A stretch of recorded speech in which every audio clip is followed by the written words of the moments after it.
It is important to remember that Jacob Marley was dead. Did Scrooge know that? Of course he did. Scrooge and Marley had been partners in London for many years, and excellent men of business they were too. When Marley died, Scrooge continued with the business alone.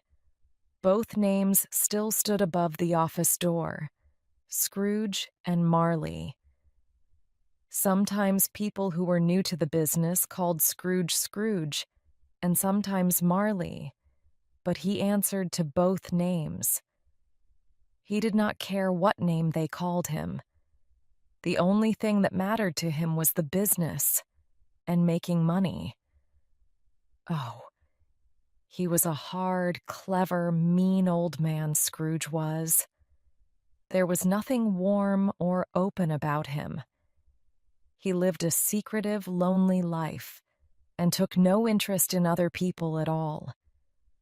The cold inside him made his eyes red and his thin lips blue and his voice high and cross.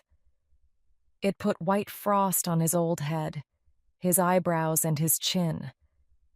The frost in his heart made the air around him cold, too. In the hottest days of summer, his office was as cold as ice, and it was just as cold in winter. Nobody ever stopped him in the street to say with a happy smile, "My dear Scrooge, how are you? When will you come to see me?" No poor man asked him for money. No children asked him the time. No man or woman ever in all his life asked him the way. Animals as well as people were afraid of him. Dogs used to hide in doorways when they saw him coming. But what did Scrooge care? It was just what he wanted. He liked being on the edge of people's busy lives, while warning everyone to keep away from him. One Christmas Eve, old Scrooge was working busily in his office. It was cold, frosty, foggy weather. Outside, it was already dark, although it was only 3 o'clock in the afternoon, and there were candles in all the office windows. The fog covered everything, like a thick gray blanket. Scrooge kept his office door open in order to check that his clerk, Bob Cratchit, was working. Bob spent his days in a dark little room, a kind of cupboard, next to his employer's office. Scrooge had a very small fire, but Bob's fire was much smaller. It was very cold in the cupboard, and Bob had to wear his long white scarf to try to keep warm. "Merry Christmas, Uncle! God bless you!" cried a happy voice. Scrooge's nephew had arrived. "Bah!" said Scrooge crossly. "Humbug!" "Christmas is humbug. Surely you don't mean that, Uncle," said his nephew. "I do," said Scrooge. "Why do you call it Merry Christmas? You're too poor to be merry." "Well," replied the nephew, smiling, "why are you so cross? You're too rich to be unhappy." "Of course I'm cross," answered the uncle. "When I live in a world full of stupid people like you, you say Merry Christmas? But what is Christmas? Just a time when you spend too much, when you find yourself a year older and not an hour richer, when you have to pay your bills. Everyone who goes around saying Merry Christmas should have his tongue cut out. Yes, he should." "Uncle, please don't say that," said the nephew. "I've always thought of Christmas as a time to be helpful and kind to other people. It's the only time of the year when men and women open their hearts freely to each other. And so, Uncle, although I've never made any money from it, I think Christmas has been and will be a good time for me. And I say God bless Christmas." Bob in the cupboard agreed loudly without thinking.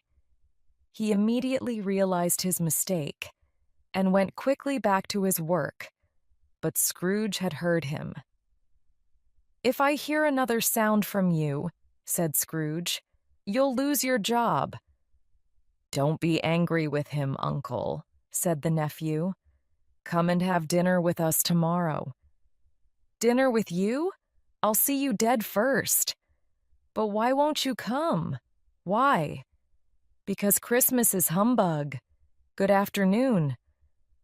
"I want nothing from you. I ask nothing of you. Why can't we be friends?" "Good afternoon," said Scrooge. "I am sorry with all my heart to find you like this. I have never wanted to argue with you, but I came to see you and invite you because it's Christmas. And so I'll say, a Merry Christmas, Uncle." "Good afternoon," said Scrooge, "and a Happy New Year." "Good afternoon," said Scrooge. His nephew left the room without an angry word, stopping only to wish Bob Cratchit a Merry Christmas. Then 2 other gentlemen came in. They were large, round, comfortable-looking men, with books and papers in their hands. "This is Scrooge and Marley's, I think," said one of them, looking at the papers that he was carrying. "Am I speaking to Mr. Scrooge or Mr. Marley?" "Mr. Marley is dead," Scrooge replied. "He died 7 years ago today on Christmas Eve." "I'm sure that you are just as kind to the poor as your partner," said the gentleman, smiling. What was true was that Scrooge was just as mean as Marley, and Marley had been just as mean as Scrooge. "At this happy time of year, Mr. Scrooge," the gentleman went on, taking up his pen, "we should help poor people who have no food or clothes or homes." "Are there no prisons?" asked Scrooge coldly. "Plenty of prisons," said the gentleman. "And the workhouses, where poor people can live and work, are they still open?" "Yes, they are, I'm sorry to say." "I'm happy to hear it," said Scrooge. "I thought, from what you said at first, that perhaps these useful places were closed, for some reason." "But some of us feel," replied the gentleman, "that these places don't offer enough to poor people. We're hoping to give some meat and drink, and wood for a fire, to people who need all these things. This is a time when we should all be able to enjoy ourselves. How much will you give, sir?" "Nothing," Scrooge replied. "I don't have a Merry Christmas myself, and I won't pay for other people to be merry. We all have to pay for prisons and workhouses. They cost enough. The poor will have to go there. Many can't go there, and many prefer to die. If they prefer to die, why don't they die then? There are too many people in the world, so it's a good thing if some of them die. All this is none of my business. It's enough for a man to understand his own business, and not to think about other people's. I'm a very busy man. Good afternoon, gentlemen." The gentlemen shook their heads a little sadly and left the office. Scrooge went back to his work, feeling pleased with himself. Now the fog was at its thickest outside, and the cold was biting. Lights shone brightly from the shop windows. People were hurrying here and there, rich and poor alike, to buy what they needed for tomorrow's Christmas dinner. At last, it was time to close the office. Scrooge got up slowly from his desk. Bob was waiting for this moment, and he immediately put on his hat. "You'll want a holiday all day tomorrow, I suppose?" said Scrooge. "If you don't mind, sir." "I do mind. It's not fair. I have to pay you for a day's work when you don't do any work." "It's only once a year, sir." said Bob politely. "That's no reason for robbing me every 25th of December," said Scrooge, putting on his coat. "But I suppose you must have it. Be here early next morning." "Yes, sir, I will, I promise," Bob said happily. Scrooge walked out without another word. When Bob had closed the office, he ran home to his family in Camden Town as quickly as possible. Scrooge always used to eat his dinner alone, in the same miserable little eating house. Tonight was no different from other nights. He read the newspapers, looked at his bank books, and went home to bed. He lived in rooms which had once belonged to his dead partner. They were in an old, dark building in a lonely side street where no one except Scrooge lived. In the blackness of the night, through the fog and the frost, Scrooge had to feel his way along the street with his hands. He finally reached his front door and put the key in the lock. Suddenly, to his great surprise, he saw that the knocker was not a knocker anymore, but had become the face of Jacob Marley. He had not thought of his partner for 7 years, until that afternoon, when he spoke Marley's name to his visitors. But there in front of him was Marley's face, white and ghostly, with terrible staring eyes. As Scrooge looked, it became a knocker again. He was afraid, but he did not show his fear. He turned the key, opened the door, and walked in. He did look around before he shut the door, and he did look behind the door to see if anyone was hiding there. But there was nothing there. He shut the door with a bang to show that he was not afraid. With his one candle, he went slowly up the stairs. It was impossible to see into all the dark corners. Darkness was cheap, and Scrooge liked it. But he remembered the face, so he walked through all his rooms, checking that everything was all right. Nobody under the table or the bed. Nobody behind the door. On the small fire in the bedroom, there was a pot of soup, and Scrooge's bowl was ready on the table. Nobody in any of the rooms. Sure that he was safe now, Scrooge shut and locked his bedroom door behind him. He sat down by the fire to eat his soup. The fireplace was an old one, with hundreds of pictures on the tiles around the fire. But Scrooge could only see Marley's face on every tile. "Humbug," said Scrooge to the tiles, and walked across the room.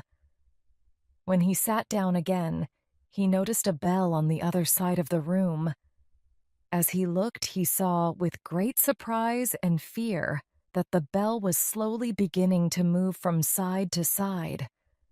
Soon it was ringing loudly, and so was every bell in the house. Suddenly they all stopped ringing at the same moment, and then came a strange noise from down below. It sounded like someone pulling heavy chains across the floor. Scrooge remembered hearing that ghosts in old houses sometimes pulled chains behind them. Then a door below opened with a crash, and the noise started coming up the stairs. It was coming towards his door. "It's humbug still," cried Scrooge. But the color left his face when, without stopping, it came straight through the heavy locked door and appeared in front of him. It was Marley's ghost. Scrooge could see right through its body. Around its middle was a long chain, which had money boxes, keys, bank books, and heavy purses on it. The ghost's death-cold eyes stared fixedly at Scrooge. "Well," said Scrooge, trying to pretend that nothing strange was happening. "What do you want, and who are you?"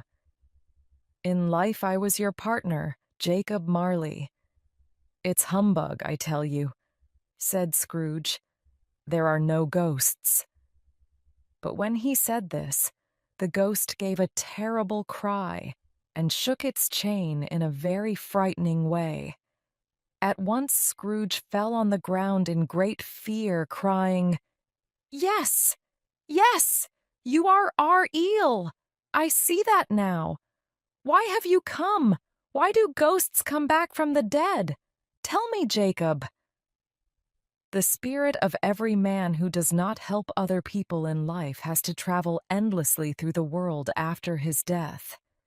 We have to carry the chains that we made for ourselves in our lifetime. Do you, Ebenezer Scrooge, recognize my chain?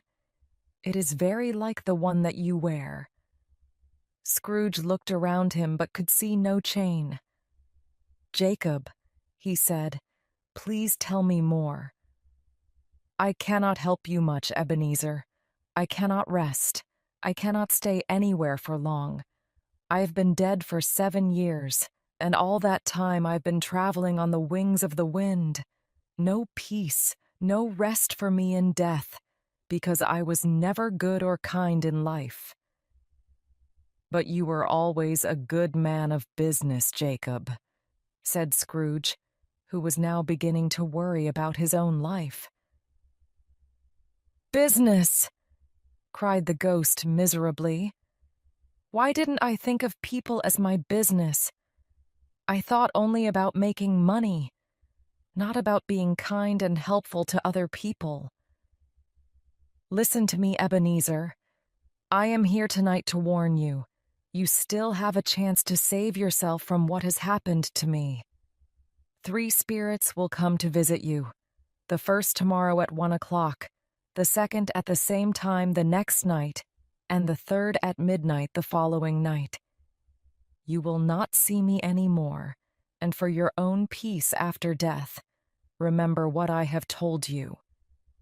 The spirit walked slowly backwards to the window, which began to open. When the ghost reached the window, it held up its hand, and Scrooge listened. He could hear a noise of sad crying in the air. The spirit began to cry too, and it moved out into the frosty, dark night to join the others. Scrooge ran to the window. Outside, the air was full of spirits, all wearing chains like Marley's ghost, all crying miserably as they realized, too late, the terrible mistakes that they had made in their lives. Little by little, the spirits and their voices disappeared into the fog and the darkness, and the night was silent again.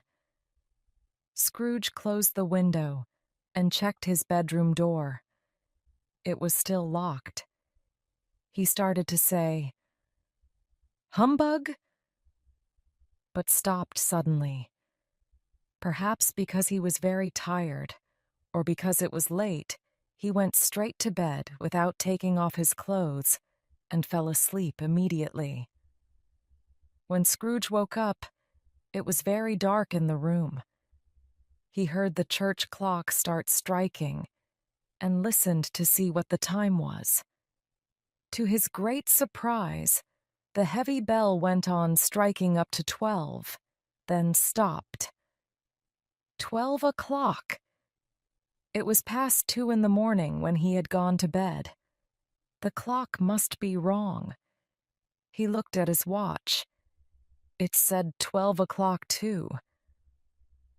"Have I slept all day? Is it the next night already?" Scrooge asked himself. "Or has something happened to the sun? Perhaps it's midday, not midnight. But that's impossible." He climbed out of bed and felt his way to the window. But there was nobody outside in the dark, foggy streets, and he realized it must be nighttime. He went back to bed again, but could not sleep. He was worried because he could not understand what was happening. Was Marley's ghost a dream? He wondered. But it seemed very real. He lay awake until he heard the clock striking 1/4 to the hour. Suddenly he remembered. The ghost had warned him that a spirit would visit him at 1 o'clock. He decided to stay awake until 1 o'clock had passed. The 1/4 of an hour passed very slowly, but at last he heard the clock striking the 4 quarters. "It's 1 o'clock!" cried Scrooge delightedly, "and nothing has happened!" But he spoke before the hour bell had sounded. The clock now struck a deep, sad one, and immediately light shone into Scrooge's bedroom. The curtains round his bed were pulled open. Scrooge sat up in bed and stared at his ghostly visitor. A strange figure, half like a child, half like an old man, looked back at him. It had long white hair, but its skin was soft and young. It wore a short white robe, covered with both summer and winter flowers. But the strangest thing about it was that from the top of its head shone a bright, clear light. Perhaps this light was sometimes too bright, because under one arm it carried a hat, which looked like a large extinguisher. "Who and what are you, sir?" asked Scrooge. "I am the ghost of Christmas past," replied the spirit, in a soft, gentle voice. "Do you mean long ago in the past?" asked Scrooge. "Number your past." "Spirit, please tell me why you are here." "I am here for your own good," answered the ghost. "Thank you," replied Scrooge politely. But secretly he thought, "Bah, a night of unbroken sleep is a more useful thing to have." The spirit seemed to hear hint thinking and said at once, "I am here to help you change your life. Watch and listen." It put out a strong hand and held Scrooge by the arm. "Get up and come with me." It was dark and cold outside. Scrooge did not want to go anywhere, and for a moment he thought about pretending to be too ill to go out. But he did not like to refuse, so he said nothing and got out of bed. Together they passed through the wall of the house out into the darkness. Suddenly, Scrooge realized they were standing on an open country road with fields on each side.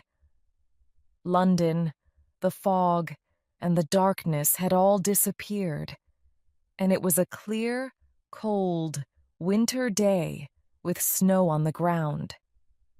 "Good heavens!" cried Scrooge. "I was born near here. I remember it well." The spirit looked kindly at the old man. "How strange that you've forgotten it for so many years. What is that on your face? Are you crying?" Scrooge put a hand over his eyes. "It's nothing. I've got a cold, that's all. Take me where you want, spirit." Scrooge recognized every field, post, and tree as they walked along the road towards a little market town. All around them were young schoolboys on horses and in farmers' carts, laughing and wishing each other a Merry Christmas as they traveled to their homes for the Christmas holiday. "They are only shadows from the past," said the spirit. "They cannot see us." Scrooge knew and named all of them. Why was he so delighted to see them? Why did his cold heart beat faster when they went past, shouting Merry Christmas? What was Merry Christmas to Scrooge? What good had it ever done to him? "Not everyone has left the school," said the ghost. "There is one lonely child there still. One child whose friends have all gone." "I know," said Scrooge, and now he was crying openly. They turned into a smaller road and soon came to the school. Inside, In the long, cold, silent classroom, a lonely boy sat reading near a small fire. When he saw his poor, forgotten past self, Scrooge sat down at one of the desks, put his head in his hands, and cried. Poor boy. I wish, but it's too late now. What's the matter? Asked the spirit. There was a boy singing Christmas carols at my door yesterday. I'm sorry I didn't give him anything, that's all. The ghost smiled and lifted its hand, saying, Let's see another past Christmas. The schoolroom became darker and dirtier. There was the young Scrooge again, a little older and bigger than before. He was not reading this time, but was walking up and down looking very unhappy. The door opened, and a little girl, much younger than him, came running in. Putting her arms round his neck, she said lovingly to him, I've come to bring you home, dear brother. Father is so much kinder than he used to be. The other day I asked him if you could come home, and he said yes. And we're going to spend Christmas together and have the merriest time. She was laughing delightedly as she began to pull him towards the door. They went out happily together, hand in hand. What a warm heart she had, said the ghost. You're right, said Scrooge. I agree with you, spirit. She married, I understand, continued the ghost, and had children, I think, before she died. One child, answered Scrooge. True, said the ghost. Your nephew. Scrooge did not answer at once. Yes, he said at last. Now the school had disappeared, and they were in the middle of a busy town with shadowy crowds and carts all around them. Here it was Christmas time again, but it was evening, and there were lights in the shops and streets. The ghost stopped at an office door. Do you know this place, Scrooge? He asked. Know it, cried Scrooge. Why, I was a clerk here. They went in, and when they saw a large, kind-looking old gentleman sitting at a high desk, Scrooge cried excitedly, Good heavens, it's old Fezziwig! God bless him! It's Fezziwig alive again! Old Fezziwig put down his pen and looked at the clock. Fastening his coat buttons over his fat stomach, he started laughing as he called out in a rich, deep, happy voice. Ebenezer, Dick, 7 o'clock. No more work tonight. It's Christmas Eve, remember? The young Scrooge hurried in with another clerk. That's Dick Wilkins, said Scrooge quietly to the ghost. He always liked me. Oh dear, poor Dick. Together, the two young clerks put away all the pens and papers, and following Fezziwig's orders, cleared all the furniture away from the center of the room. In came a fiddler. In came Mrs. Fezziwig, fat and smiling. In came the 3 Fezziwig daughters, sweet and pretty. In came the 6 young men who were in love with them. In came the cook, with her young man, the milkman. In came the boy from next door, with the girl from the house opposite. In they came, some quietly, some noisily, but all happy because it was Christmas Eve. The fiddler started playing, and away they all went in the dance, 20 pairs at the same time, round and round, down the middle and up again. When they were all tired, old Fezziwig cried out, Well done! Now have something to eat and drink! There was cake and hot meat and bread and cold meat and fruit and all kinds of drinks on a long table near the door. And after they had eaten, they danced again. When the clock struck 11, the dancing ended. Mr. and Mrs. Fezziwig stood by the door, shaking hands with each person as he or she went out, and wishing him or her a Merry Christmas. During this time, Scrooge had thought of nothing except what was happening in front of his eyes. He remembered and enjoyed it all with the greatest delight. But when the dancing came to an end, he realized that the ghost was looking at him. The light on the spirit's head was burning very clearly. "It seems easy enough to amuse these childish people," said the ghost. "It was nothing much that Fezziwig did, was it? After all, he only spent a few pounds on food and drink and paying the fiddler." "It isn't a question of money," replied Scrooge warmly. He was speaking like the young man he used to be, not the old man he was now. "No, spirit. You see, our employer can make us happy or sad. His words, his looks, all these things are so important. The happiness that he gives is just as valuable as money." He suddenly stopped speaking when he felt the spirit watching him closely. "What's the matter?" asked the ghost. Nothing," said Scrooge. "Just that. I'd like to be able to say a word or two to my clerk now." Now Scrooge could see himself again. He was older now, and it was clear that he was beginning to show an unhealthy interest in money. His eyes were restless, and his mouth looked thin and mean. He was not alone, but was sitting beside a lovely young girl. The light that shone brightly from the ghost of Christmas past showed that she was crying. "I know it doesn't matter very much to you," she said softly. "You care about gold more than you care about me.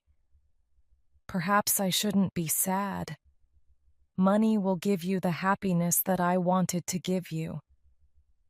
But I haven't changed towards you, have I? You have changed.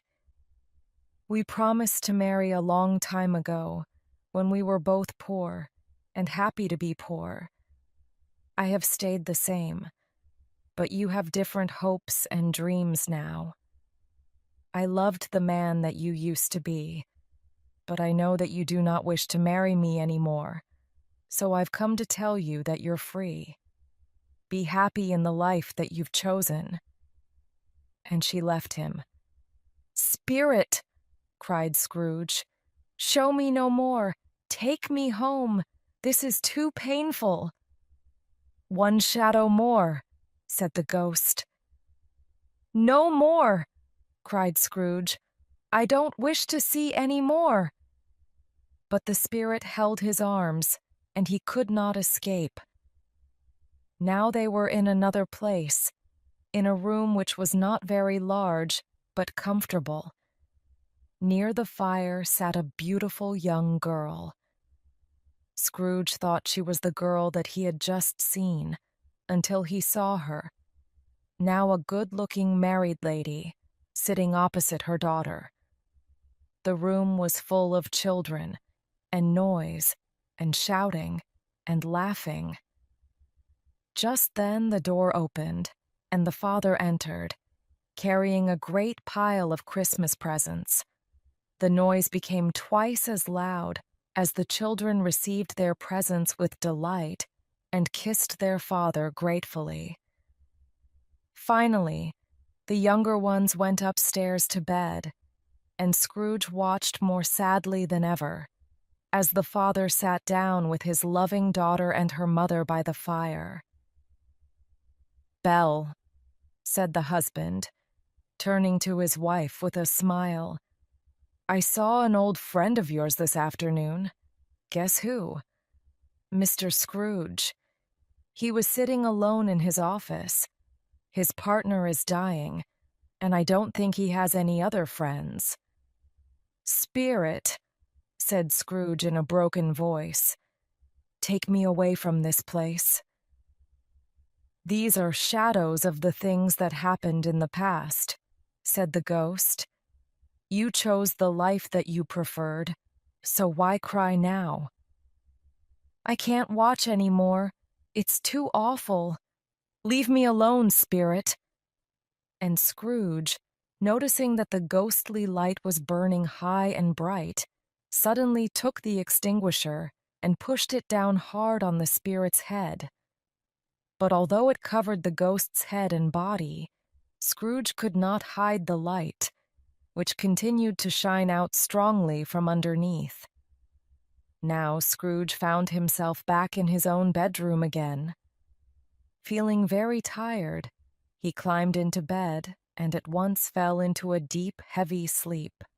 When Scrooge woke up, he realized immediately that the church clock was just going to strike 1. He felt sure that the second spirit would soon visit him. This time he wanted to be ready, so he pulled back all the curtains round his bed himself and lay there, waiting. At 1 o'clock, instead of a spirit, a strong light shone down on Scrooge's bed. He felt very frightened. After a few minutes, he thought that perhaps the light was coming from the next room, so he got up and went to the door. When he touched it, a strange voice called his name and asked him to enter. He obeyed.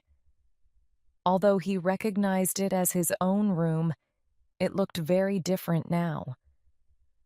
The walls were covered with bright green leaves, and there was a good fire burning in the fireplace. On the floor were big piles of the best Christmas food, wonderful rich dark cakes, warm soft bread, colorful apples and oranges, plates of yellow butter, cooked chickens, boxes of chocolates and sugared sweets. Sitting beside all this was a large, smiling spirit who called out cheerfully to Scrooge, Come in, man. I am the ghost of Christmas present. Look at me." Since the first ghost's visit, Scrooge was no longer very sure of himself. So although the spirit's eyes were clear and kind, Scrooge was afraid to look straight into its face. But he could see that its body was dressed in a long green robe. Its long brown hair fell freely down its back, and its face wore a warm and friendly smile.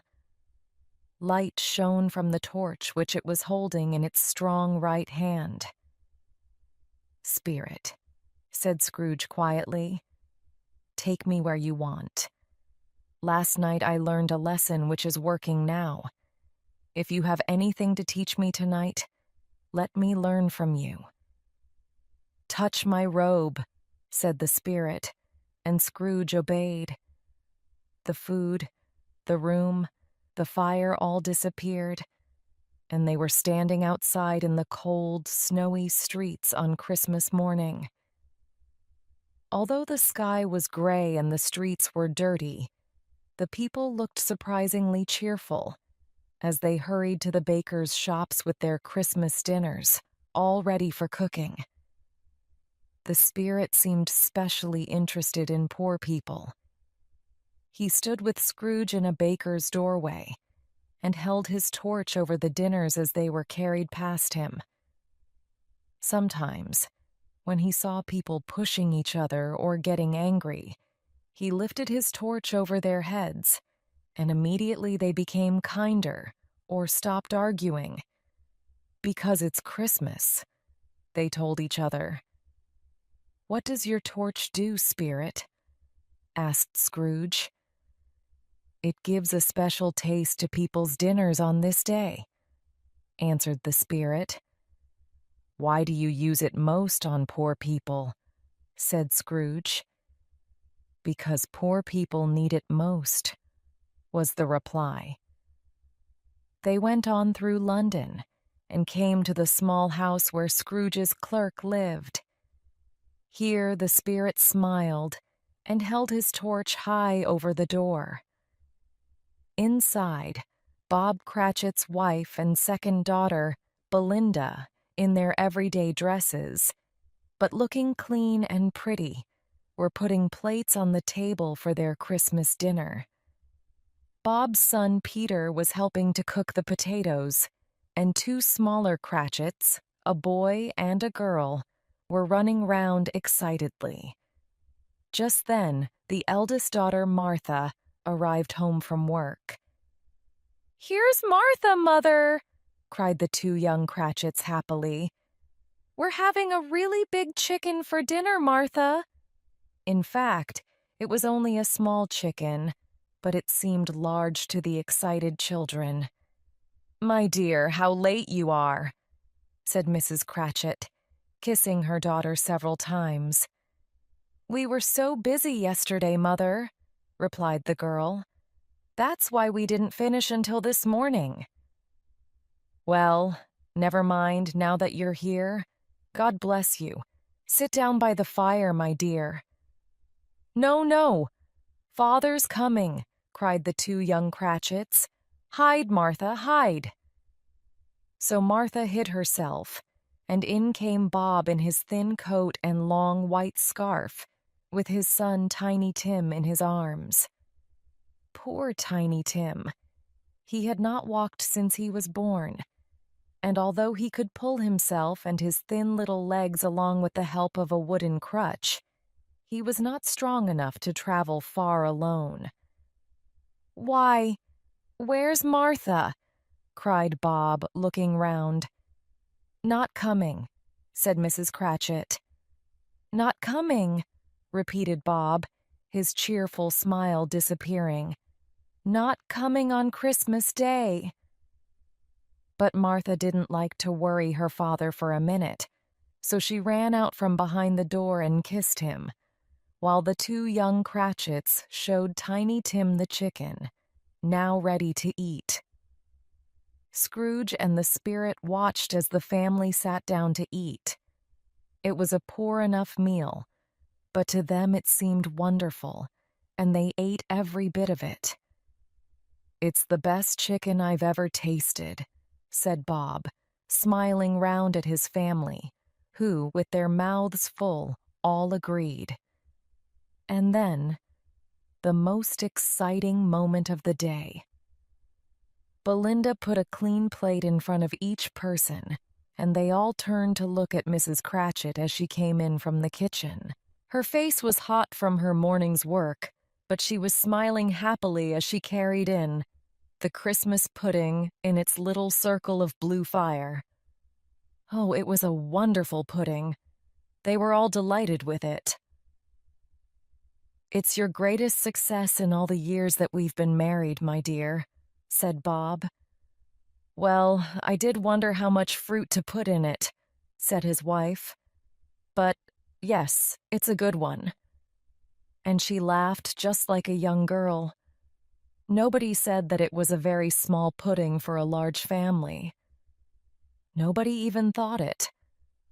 No Cratchit ever said or thought things like that. At last, when they had finished their meal, the children cleared the table and washed the plates. Then they all sat round the fire, eating apples and oranges. There was a large bowl of fruit and sugar and hot water, and something a little stronger, but only 3 people could drink at the same time, because the family only owned 2 glasses and a cup. But this did not worry the Cratchits at all. Now Bob lifted his glass and said, "A Merry Christmas to us all, my dears. God bless us." The family repeated his wish, and Tiny Tim said, last of all, "God bless us, everyone." He sat very close to his father, on a small chair. Bob held his son's thin little hand in his own. The boy had a special place in his father's heart. "Spirit," said Scrooge, with an interest that he had never felt before, "tell me if Tiny Tim will live. In the future, I see an empty chair by the fire, with a crutch beside it. If these shadows do not change, the child will die. No, no, said Scrooge. Oh, no, kind spirit. Say that he will live. If his life does not change soon, he will die before next Christmas. What does that matter? There are too many people in the world, so it's a good thing if some of them die. Scrooge was ashamed and sad to hear his own words spoken by the spirit. But he lifted his head when he heard his name. Mr. Scrooge, said Bob. Let's drink to Mr. Scrooge, whose money has paid for this meal. His money, said Mrs. Cratchit angrily. What can we buy with his 15 shillings a week? Why should we drink to the health of a hateful, hard, unfeeling, mean old man like Scrooge? My dear, said Bob gently, remember it's Christmas. Well, Bob, I'll drink to his health only because of you and because it's Christmas. Long life to Mr. Scrooge. A Merry Christmas and a Happy New Year to him. He'll be very merry and very happy, I'm sure. When the children heard Scrooge's name, a dark shadow came over their happiness for a while, and they were quiet and a little sad. But 5 minutes later, they were talking and laughing and telling stories, 10 times merrier than before. They were not a good-looking or a well-dressed family, but they were happy and grateful and loved each other. As they disappeared in the light of the spirit's torch, Scrooge could not take his eyes off them, especially Tiny Tim. By this time it was getting dark and snowing heavily. The spirit took Scrooge into many houses, where fires were burning cheerfully, and food was cooking, and people were merrily welcoming their friends and families into their homes. The ghost was delighted to see all this excitement, and made sure that he lifted his torch over every poor family to give them more fun and better food and greater happiness.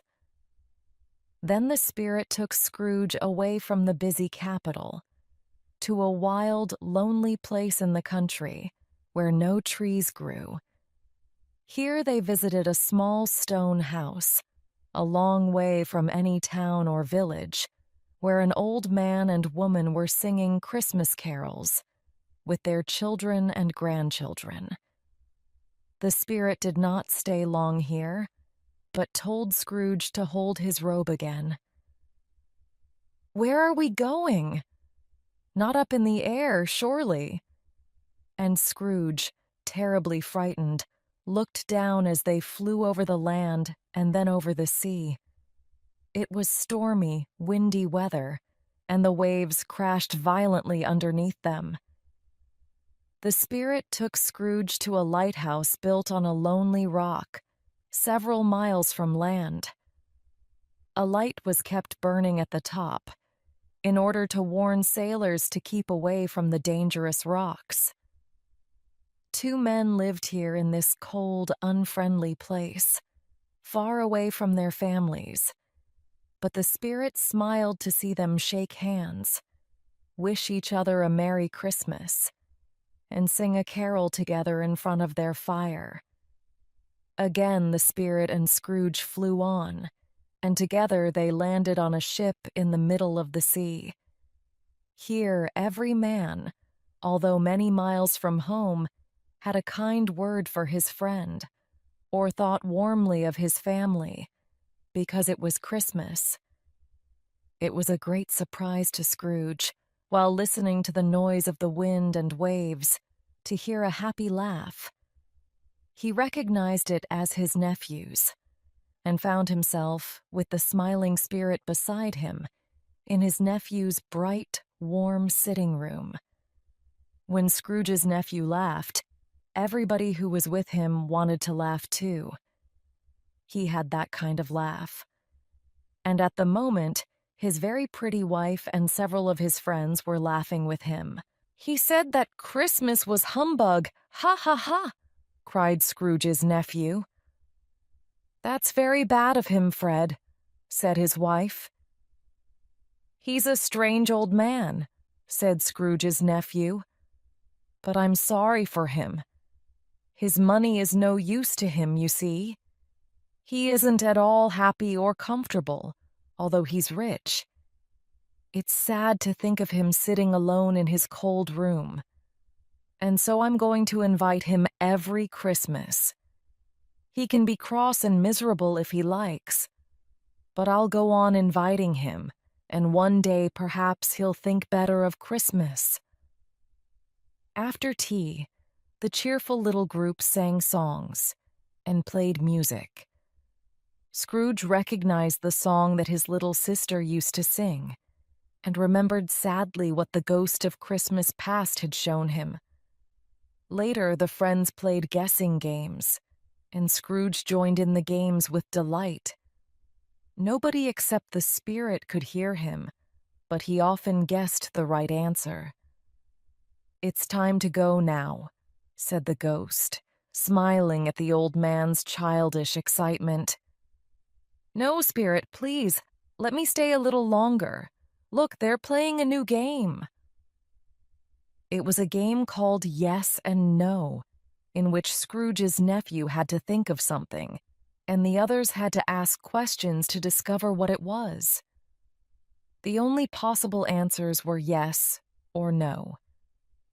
Scrooge heard that Fred was thinking of a living animal, a wild animal, sometimes an angry animal, which lived in London and walked in the streets. Every time he answered a question, Fred could not stop himself laughing. At last, his wife's dark, pretty sister started laughing too. "I know what it is, Fred! I know!" she cried out. "It's your Uncle Scro-o-o-o-oge!" Everyone laughed until they cried. What a wonderful game! What a clever idea of Fred's! But at last Fred dried his eyes and said, "We've been very merry because of him, so I think we should drink to his health. Here's to Uncle Scrooge. A Merry Christmas and a Happy New Year to the old man. Uncle Scrooge." "To Uncle Scrooge!" they all cried, cheerfully lifting their glasses. Uncle Scrooge wanted to thank them, but the spirit hurried him away. The ghost seemed much older now. His brown hair had become gray. "Are spirits' lives so short?" asked Scrooge. "My life in this world ends at midnight tonight. Listen, it's 1:45 now." The church clock was striking the 3/4. "Excuse me for asking, spirit," said Scrooge, "but what are those strange things near your foot?" "Oh, man, look here," said the spirit sadly, and brought out from under his robe 2 ghostly figures, a boy and a girl. They were thin and poorly dressed, with cold, mean eyes and dry, yellow skin, and their faces showed only a frightening and murderous hate. Scrooge had never seen anything so terrible or so sad. "These miserable children are man's," said the spirit. "The boy is crime, the girl is need. They will destroy man if nothing is done about them." "Can't anyone help them?" cried Scrooge. "Are there no prisons?" said the spirit, turning on Scrooge for the last time with his own words. "Are there no workhouses?" The clock struck 12. Scrooge looked, but could no longer see the ghost or the children. He was alone again. The third spirit will come at midnight. Scrooge suddenly remembered the words of Jacob Marley's ghost, and, lifting his eyes, saw a spirit, all in black, coming slowly towards him. It was a tall, silent figure, wearing a long black robe which hid its head and body. When it came close to him, it stopped and pointed onwards with one hand. Scrooge was more afraid of this spirit than he had been of the others, and his voice was shaking as he asked, "Are you the spirit of Christmas yet to come?" The ghost neither spoke nor moved, but still pointed onwards. "Are you going to show me shadows of the things which haven't happened yet, but will happen in the future?" Scrooge asked. There was no answer. "Ghost of the future," he continued, "you frighten me very much, but I think you can help me to change my life. I'll be very grateful to you if you show me the future. Won't you speak to me?" Again, no reply. "Well, show me the way, spirit," said Scrooge finally. "The night is passing, and time is valuable to me, I know." The ghost moved away, with Scrooge following in its shadow. Suddenly they were in the heart of the capital, among the businessmen and moneylenders. The ghost pointed to one small group of men, so Scrooge went closer to listen to their conversation. "No, I don't know much about it," said one fat man. "I only know he's dead." "When did he die?" asked another man. "Last night, I think." "Why, what was the matter with him?" asked a third. "I've no idea," replied the fat man, looking bored. "Who cares?" "What's he done with his money?" asked a red-faced gentleman. "I haven't heard," said the fat man. "He hasn't left it to me, that's all I know." They all laughed at this. Scrooge knew the men and looked towards the spirit, hoping it would explain what the conversation meant. But the ghost moved on, pointing at two more men. Scrooge listened again. He knew these men well. They were rich and important, and he had often done business with them. "How are you?" said one. "How are you?" replied the other. "Well," said the first, "the old man has died at last, has he?" "So they tell me," replied the second. "Cold, isn't it?" "He hasn't left his money to me," said the fat man. "Nice and frosty for Christmas. Good morning." Not another word. That was the end of their meeting. Scrooge wondered why the spirit wanted him to hear these conversations. What could they mean? The dead man could not be his partner Jacob, because he was already dead. Scrooge watched carefully, trying to understand. He looked round for his own shadow, but could not see himself anywhere. Perhaps that's not surprising, he thought, because if I change my life, and I'm planning to do that, I won't be the same person in the future.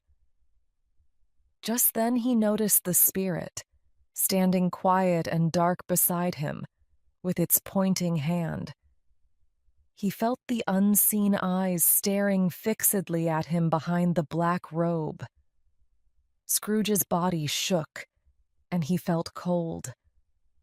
They left the busy offices and banks and went to another part of the capital, where Scrooge had never been before. The streets were narrow and dirty, the houses miserably poor, the people unwashed and half-dressed. Down one street there was a small shop, where an old man was sitting waiting for customers.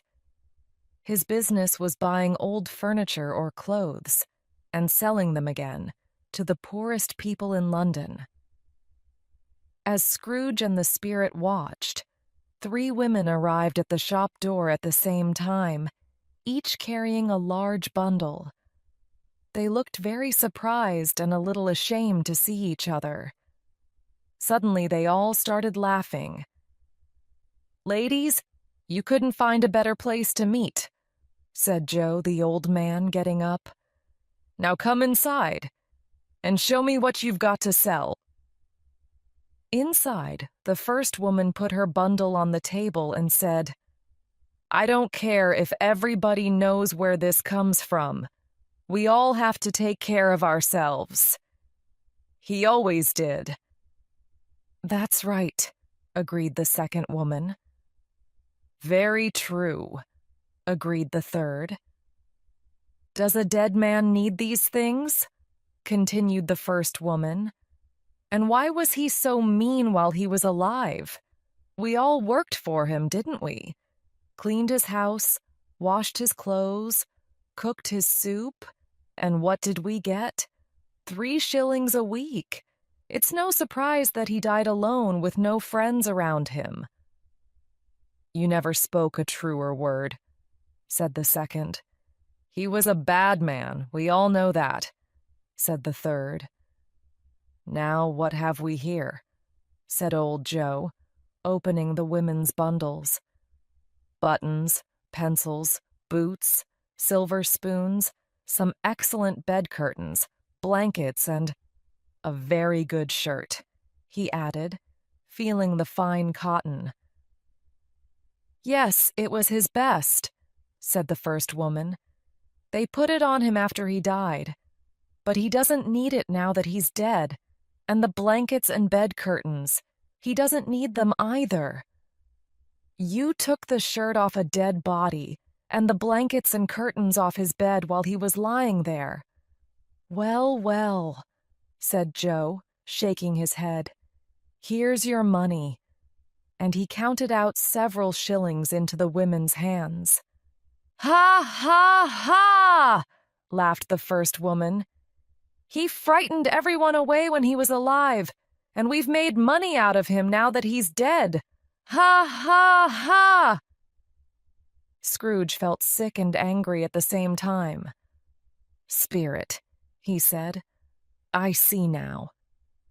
I could be that unhappy man. Good heavens, what's this?" Joe and the women had disappeared, and Scrooge was standing in a dark room.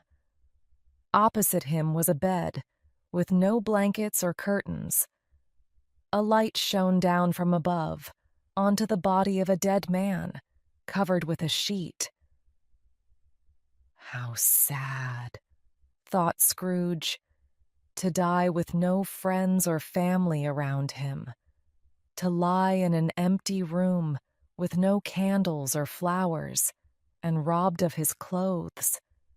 To know that nobody loves him, because he loved nobody in his life. Money can't buy a happy life or a peaceful death."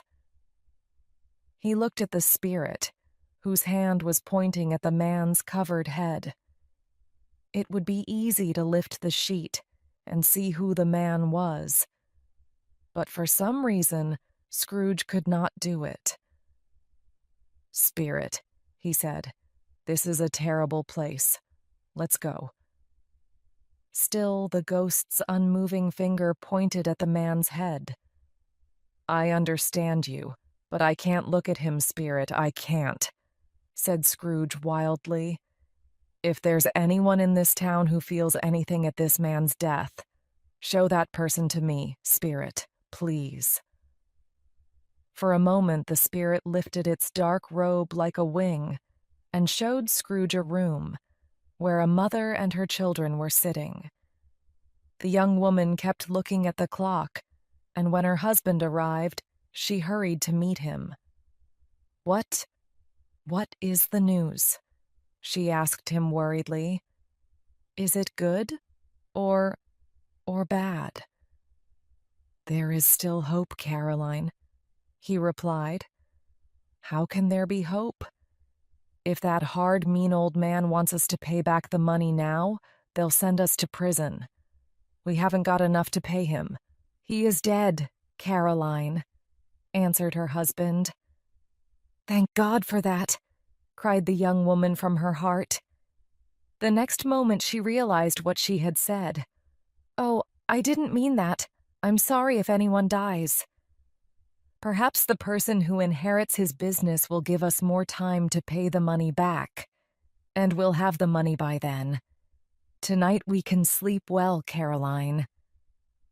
"So, Spirit," said Scrooge in a broken voice, "you can show me only happiness at this man's death." "It frightens me, Spirit.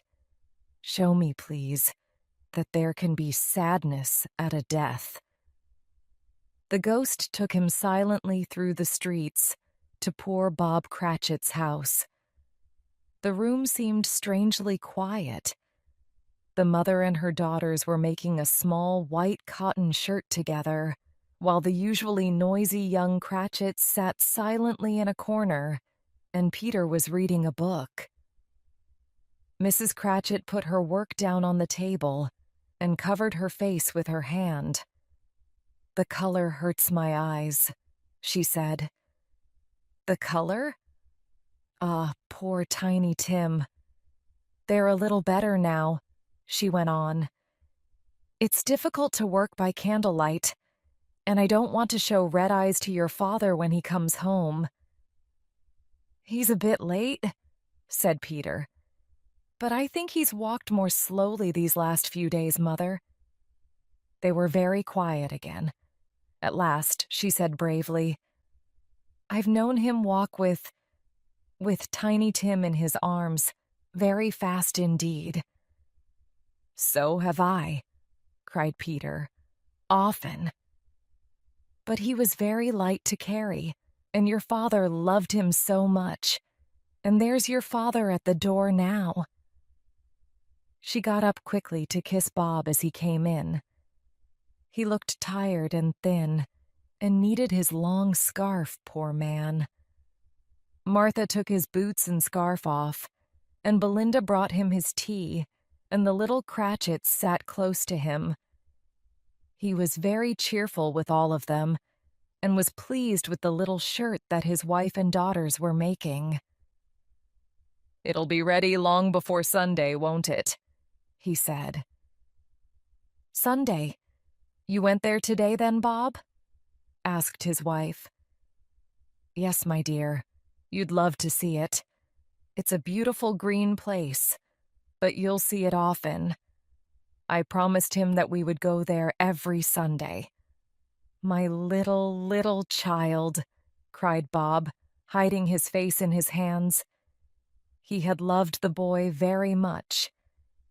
He went upstairs to the quiet bedroom, where the child lay.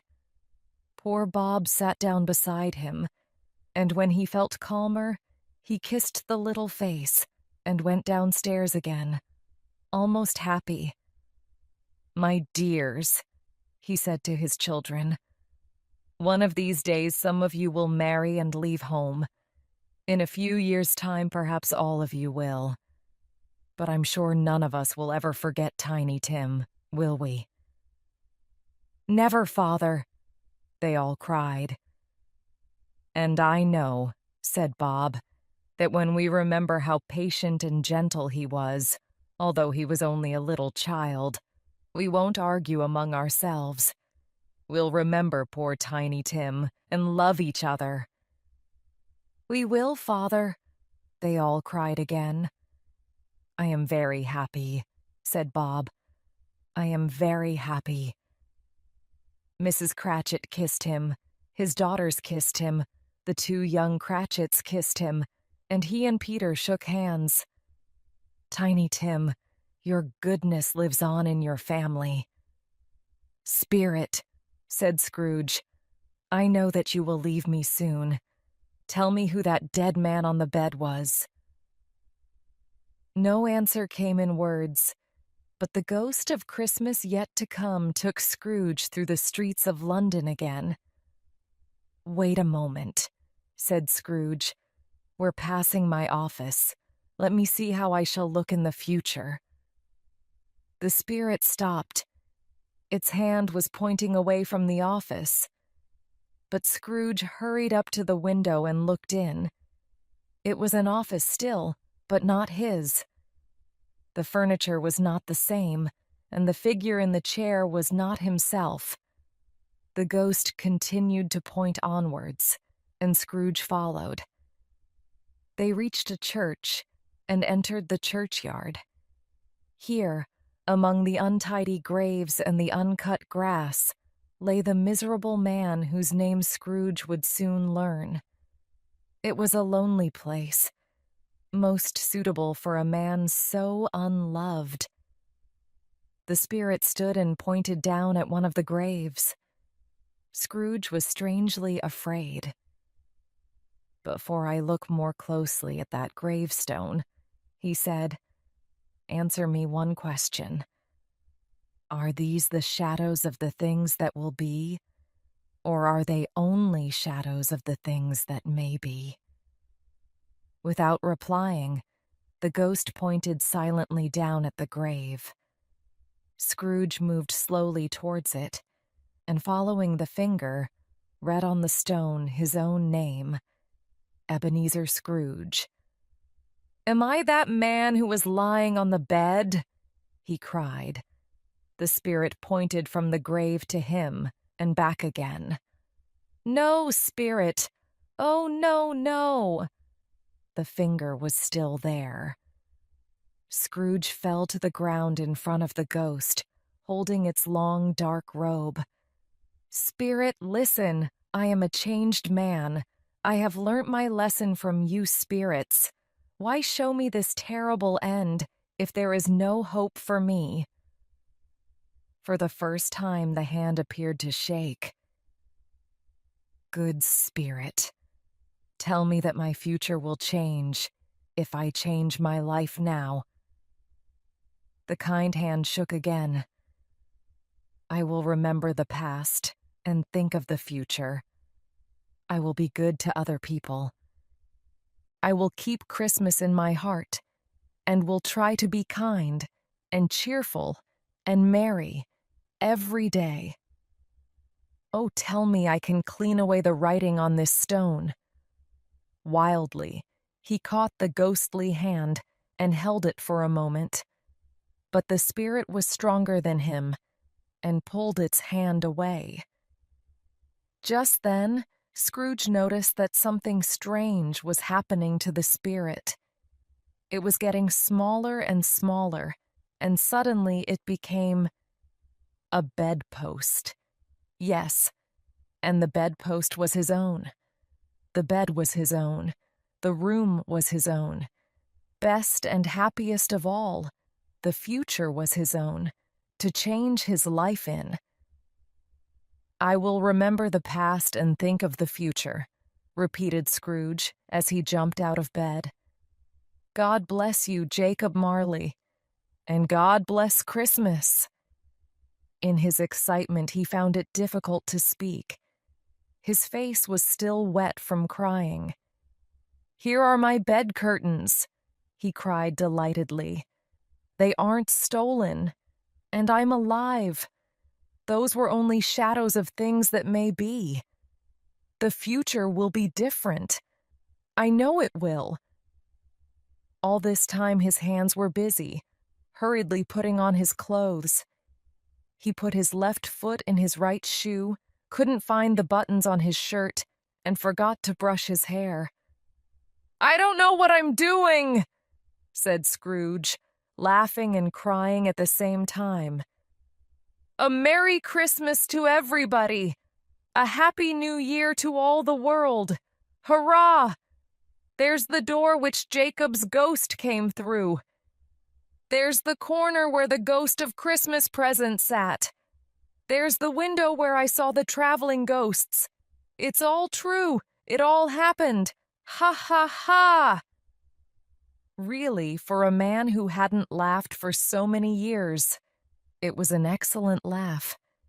The father of a long line of excellent laughs.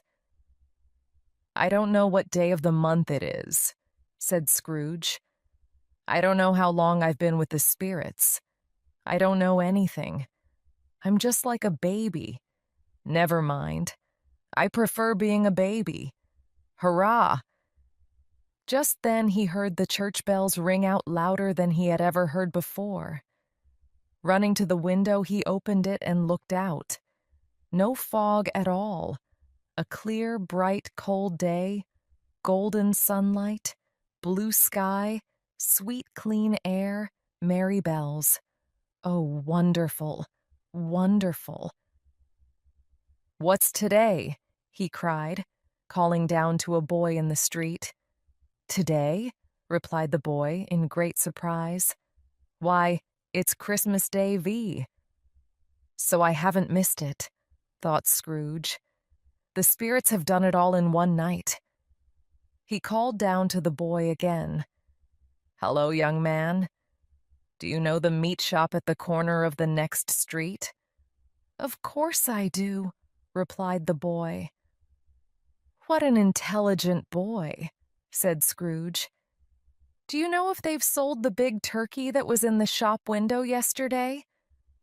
"What, the one as big as me?" asked the boy. "What a delightful boy," said Scrooge. "It's wonderful talking to him. Yes, that's the one." "It's still there in the window," said the boy. "Is it?" said Scrooge. "Well, go and buy it."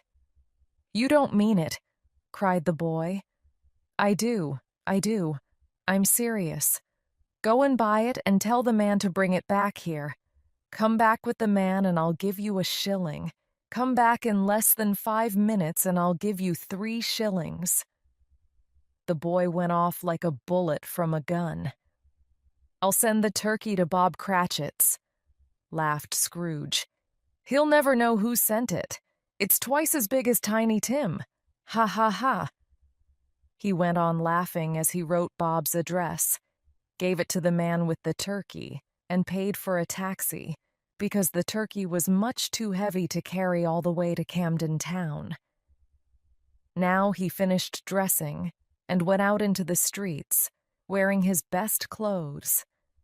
The town was full of happy, busy people, and Scrooge smiled at all of them. 3 or 4 men said cheerfully to him, "Good morning, sir, and a Merry Christmas to you." Scrooge thought these were the best sounds that he had ever heard. As he was walking, he suddenly noticed one of the comfortable-looking gentlemen who had come to his office to ask for money for the poor. Scrooge went straight up to him, took the old gentleman by both hands, and said, "My dear sir, how are you?" "A Merry Christmas to you, sir." "Mr. Scrooge?" asked the gentleman, surprised. "Yes, that's my name. I'm very sorry for what I said to you when you visited me yesterday. Will you please—" And he spoke very quietly in the gentleman's ear. "Good heavens!" cried the gentleman. "My dear Mr. Scrooge, are you serious?" "I am. Not a shilling less. I must tell you I haven't given anything to anyone for years." "My dear sir," said the gentleman, shaking hands with him, "I don't know how to thank you for—" "Don't say anything, please," replied Scrooge. "Will you come and see me tomorrow about it?" "I will," cried the old gentleman happily. "Thank you, and God bless you," said Scrooge. He went to church and watched the people, and gave children money for sweets, and discovered that he had never been so happy in his life. In the afternoon he went to his nephew's house.